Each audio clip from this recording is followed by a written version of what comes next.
Bizneset kanë rritur ndërgjegjësimin sa i takon pasojave ligjore që vijnë nga punësimi i paligjshëm i individëve. Nga të dhënat statistikore të pasqyruara në raportin vjetor të prokurorit të përgjithshëm, vërhet tendencë në ulje e procedimeve të regjistruara për veprën penale, punësimi i paligjshëm.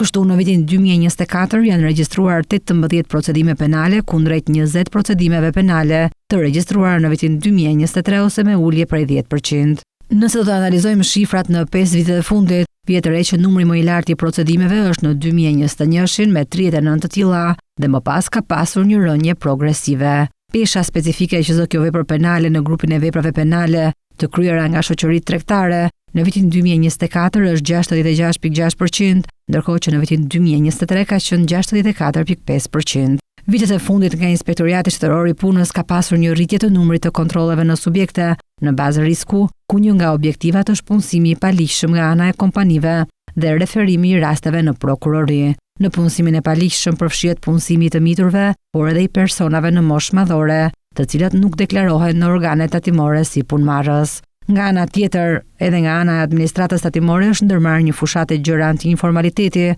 çka ka rritur ndjeshëm edhe vetë ndërgjegjësimin e bizneseve në këtë drejtim, me qëllim shmangjen e masave penalizuese sipas legjislacionit në fuqi.